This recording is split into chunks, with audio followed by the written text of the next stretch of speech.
Greetings, fellow Dota players. Welcome to this alpha version of Itemdecisions, where we take a good look at comparable items, do some math, and try to find out when to build what. This alpha version is mainly meant for friends to critique, but if you happen to stumble across this video, feel free to chime in. I more or less produced this video with the tools available to me, and with the lowest amount of work, meaning my normal headset, OBS Studio, and the dreadful unflashy LaTeX beamer. And all in one take, meaning stuff could be terrible.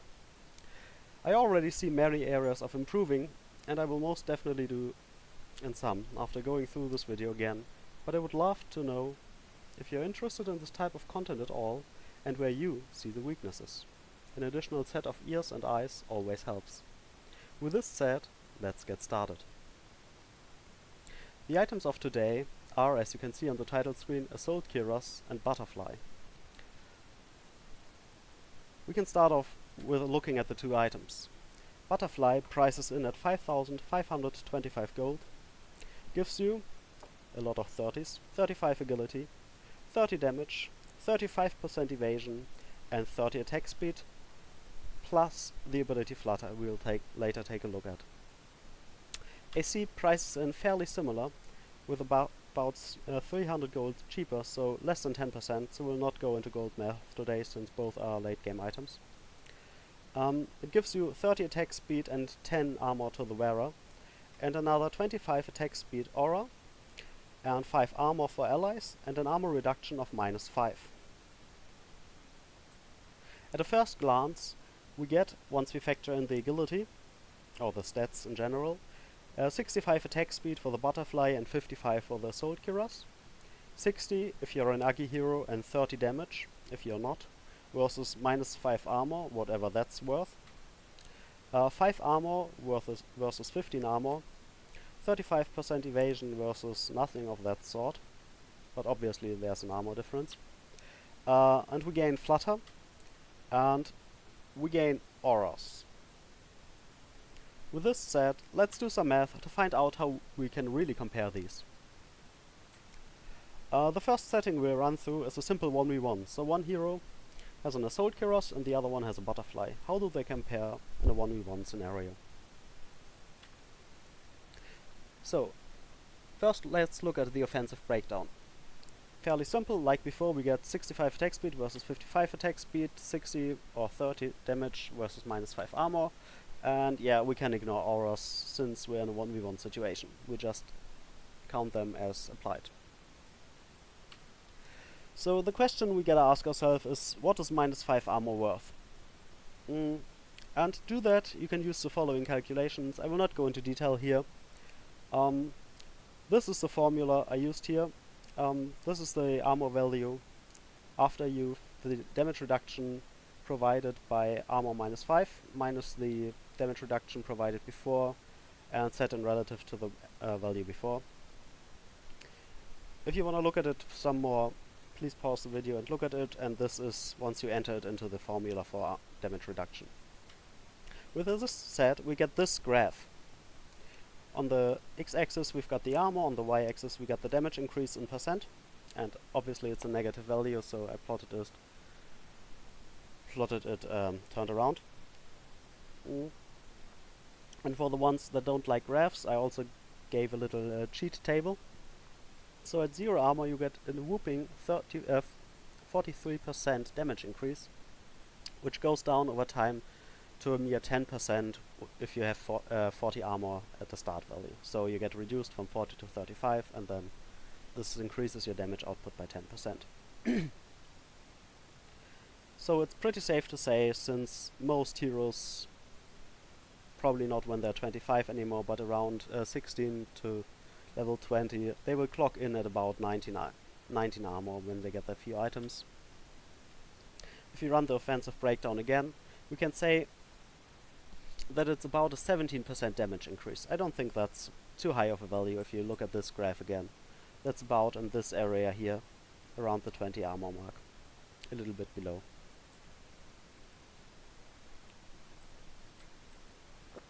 So we've learned the first thing. Now the question is, when is 17% damage increase worth 30 damage or 65? But that's an answer you can fairly simply answer yourself. Round up to 20 and then just stack a bit and you're there. Defensively, we've got 5 armor versus 15 armor and 35% evasion, which went unanswered. So the question we've got to ask ourselves, what's 35% evasion worth? That's fairly simple. It offers a bit of variance, but mainly it offers a damage reduction of physical damage by 35%. And again, we can ignore auras. With this, we get the same formula as again, but this time we add plus 10 armor. And we can put it into the same formula. And this time we get this graph. And this should probably read damage reduction and not increase, sorry. I'll fix that one in the beta version. Again, for the ones who like tables, at 0 armor it's a whooping 37.5%, and it goes down to a 15% damage reduction. So you see, if you're starting at 0 armor, 10 armor is better than a butterfly defensively. Whereas you have to factor in, you actually have to start at -5 armor, since we didn't calculate in the 5 armor you gain with both items anyways. That's probably not a realistic scenario unless you're playing against Slaughter and are one of those Wrath Kings or Tinies, but yeah. In this scenario there's no contest. Back to the graph. Again, assuming values around 20 armor, you get for 20 exactly you get 21. I assumed here that 5 armor equals plus minus a 23% damage reduction. So 23 is definitely lower than 35%. We can say this safely. But there's also the added benefit of reducing physical spells, but this is kinda niche.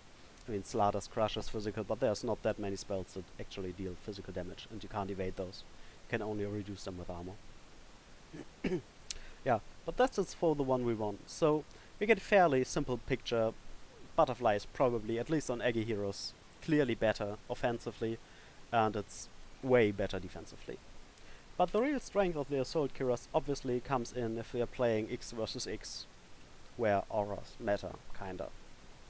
At least if you're on rage. So, again, we've got the fairly simple attack speed on one hero, on our main hero, and we get the same numbers for damage. We've already seen those. But now we also gotta factor in another 25 attack speed aura. And we've got a damage increase of 17%, and plus another 25 attack speed on your second core. If you're assuming that you're doing about 200 damage, that's about 34 damage on both cores that get added. And 34 times 2 is a little bit higher than 65, plus attack speed. Yeah, 200 is a bit of a high value, so that's pretty close in a normal game, if you've got a second physical core. Now you've got a number where you can look at stuff. And my cat came in through the window. Hello. Basically, the question is, if you do more than 50% of your team's physical, yeah, Butterfly probably is better, but if there's someone else sitting, you might want to consider Assaultcuirass. So, I want to give a few side notes, since those will probably come up in the comments if I don't answer them here. Stats versus non-stats. The best crit in the game is PA's crit, which is about a 50% damage increase, I believe 52.5% if I'm correct, to be precise. And Butterfly provides stats. This is the argument that will come. And yeah, it provides 35 agility, which is about 17.5 damage with Butterfly, so yeah, it's, if you're PA, build a Butterfly, but it's not some huge number that definitely tilts it in one or the other direction. And the second side note is that Assaultcuirass armor work fully on towers. They also work defensively, but I only took the damage values if you're pushing towers. So you see here a whooping, gotta stop saying whooping, sorry. You see here values certainly above 10% for towers, 13 to 14%, and pretty high values around the 20 if you're pushing against Rexes. So if you want to take high ground, AC is actually kinda important, especially if you kinda like the damage. I mean, if you're a Drow Weaver and the enemy doesn't contest, who cares? But if you gotta fight for it, AC is kinda nice. The defensive breakdown in X versus X is again, one hero gets 5 armor, and then again we get the 35% evasion versus the plus minus 23% damage reduction. But we get 5 armor, and assuming 12 armor, I took a really low value here, which you can criticize if you want. But I'm thinking about the poor Crystal Maidens out there, especially after the Tranquils nerf. Plus 5 armor is an increase of 15% damage reductions. You can't add up these values. It's not 23 plus 15, obviously. But you see where I'm going. You also gotta think about HP. Obviously, there's a difference if you increase the life 1000 life by 15%, or if you increase 2000 life by 35% or 23%. You obviously have to factor these in, so it gets kinda wonky. But I think these numbers are good enough to give you a feel about it. And this leads us to a little surprise. Butterfly is actually better on bulky heroes. So your Dragon Knights, or if you're a Patch and you already got 8k HP, don't go for AC, go for Butterfly, because evasion kinda adds to this niche point of HP. And again, we gotta ask ourselves the question, do you fight alone a lot? If you're fighting alone a lot, obviously Butterfly is better, because nobody benefits from your auras. With the math out of the way, let's get to the argumentative part, because there are some small aspects we haven't looked at, and we gotta look at those. The one being Flutter. Flutter is Butterfly's active ability, and I really adore this ability, although it probably doesn't have that much of an impact. It gives you a 35% movement speed increase for a duration of 4 seconds, which you, if you wanna be kinda neat, you can just say for 1 second you basically blink ahead. You double your movement speed more than for 1 second, which isn't a lot, but it helps out in chase situations. Sometimes you get away for stuff, and if you get a Butterfly early and you want to farm up a lot, you could make an argument that it actually helps your farm speed. So that's kinda nice. But when it comes to farming, you already also gotta factor in that most neutrals have pretty low armor, so the AC aura is also kinda good. The other big thing you gotta look at if you're comparing items is their build-up. Assaultcuirass is built from plate mail, and I probably should put the gold numbers under there. It is a plate mail for 1400, the chain mail for 55, the hyperstone for 2000 gold, and the resipes for 1-3, I believe. 1-3? 135? Must be 1-3. With Dota 7.0 and the addition of backpacks, this build-up certainly got a lot better, because you can actually carry around these components. With Butterfly, you often could complete it by buying up the stuff on the secret shop. Whereas with Assaultcuirass you had to carry around 3 items instead of 2. What you want to look up in a build-up is how expensive are the items to acquire. And the most expensive item clocks in at 2000. You have to buy it at the secret shop both. When you look at Butterfly, obviously the Eagle Song and the Talisman of Evasion have to be purchased on the secret shop, so you can't simply buy out when you're dying or something like this. So you have to plan ahead a little bit. Both items have this problem. And the Assaultcuirass has a little bit cheaper build-up. The costliest item is the Hyperstone with 2000, whereas the Butterfly clocks in with the Eagle Song at 3200, and with a little bit cheaper components in the Talisman of Evasion and the Quarterstaff at 1.75, I believe, and 900. The other question is, how much do these items in itself provide you? An Eagle Song is certainly a good item, but it provides you merely 25 agility, whereas it gets upgraded a lot when you put it into the butterfly to 35. That's certainly helpful. Whereas the Assaultcuirass, the plate mail already provides you fucking 10 armor. So that's huge. And the Hyperstone already provides you 55 attack speed. Certainly, you don't get to choose from two worlds like you get with the Eagle Song, where you just get attack speed, damage, and defensive ability with armor. But you can choose which direction you want to go in, which item you want to have active in your inventory. And if you want to go defensive, Butterfly also offers this with the Talisman of Evasion. But I would say both items are fairly bad in their build-up. You don't need the Secret Shop, their components are expensive, and they're not very slot efficient if it comes to single opponents. Nothing like, say, a Sanj and Yasha where you can have a full Yasha or a complete Sanj before you complete the next thing. So I would call it a draw if I really had to decide it, but yeah, it's up to you. But it's certainly not a lot where they differ. The other thing you gotta look at is counters. For Assaultcuirass, there's just only really one counter. You can build up armor to negate the effect of the minus armor aura, and yeah, you can. Okay, I should add that point. Well, talk about it. And you can also stack minus armor to negate the armor effect, but yeah, there's not that much minus armor in the game. There's Talisman and there's Desolator.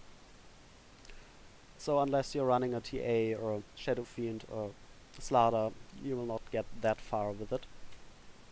And for the Butterfly, there's a pretty big caveat. The Monkey King Bar.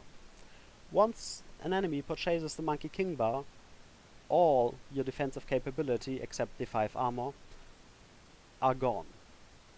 You don't evade a single hit against him. Which is kinda big. Your item now basically is useless in a defensive manner, whereas with AC there's no such item that hard counters yours. The next area I want to take a quick glance at is team itemization. With AC, 1 is good and 2 are bad, and bad is a pretty neat word for it.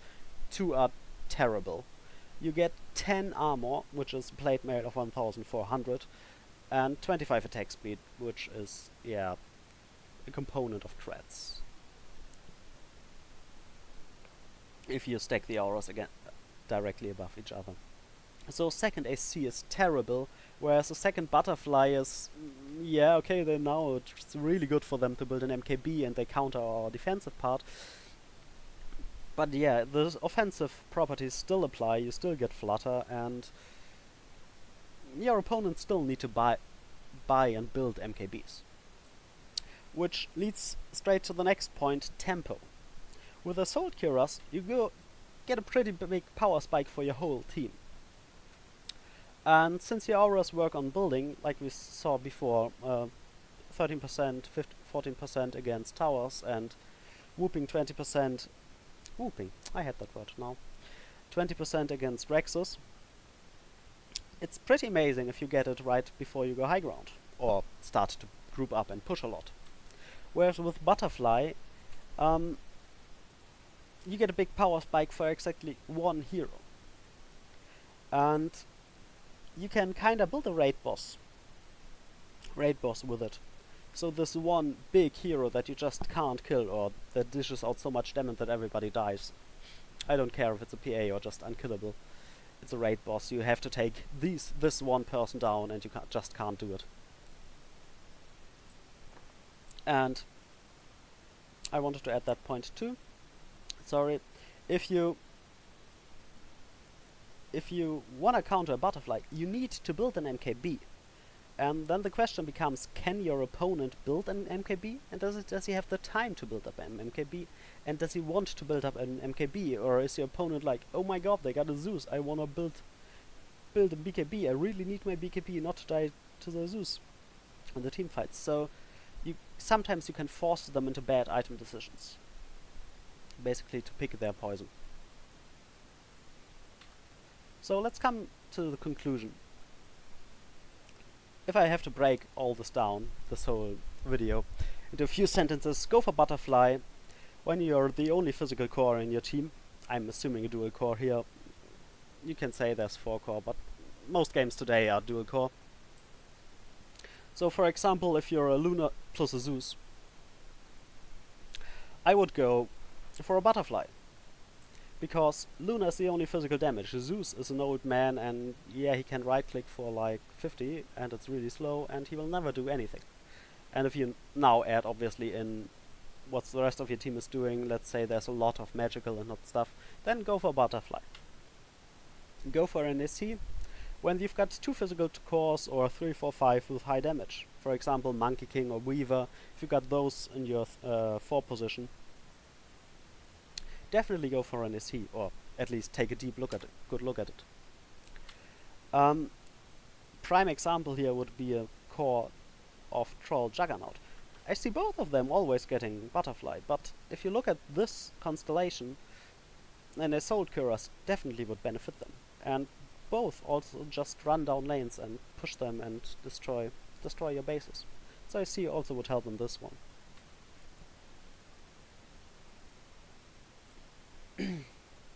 And lastly, since you've got a team itemization problem with AC, think about an AC on your 3, 4 or 5 position.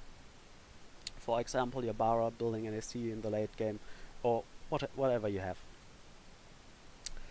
Or do you want to build a raid boss and tempos? Those are the things. If you have just one slide to look at, take this slide with you. With the conclusion out of the way, we already also gotta look at some corner cases, or asterisks apply, like some would say. There are a few heroes that fall out of this norm. They're the pure damage orbs, Silencer and Outward Devourer. Minus armor doesn't apply to pure damage, so the big part of the Assaultcuirass is kinda wasted on them, so they're better off with a butterfly. Then there's Morphling. For him, agility matters 4-folds in shotgun, 2 times for his adaptive strike and 2 times for a shotgun. So with a butterfly you get 140 extra damage. Okay, it's magical damage, but still, you get where I'm aiming at. And for Morphling also stats matter because he can morph stats. You can put up the argument that 35 stats alone won't kill him or won't make a big difference, but it's still, it's a point you wanna look at. And lastly, Dragon Knight already has pretty high armor, means he has low gains from more armor, and especially if you're going for the systemic and or hard build, you will also have a lot of HP, so 35% evasion gives him a lot, and with a lot I mean a metric ton of effective HP. So think about that. And with this said, I hope you enjoyed this episode of Item Decision. Leave your feedback under the video, message me, whatever. I would love to hear your feedback. What can I do wrong? Is my accent terrible? Is this microphone just appalling? You will never listen to this. Or is the content just boring? Didn't you like some decisions? Did I say whooping too much? Leave your comments below and help me improve the content. With this said, have a good night.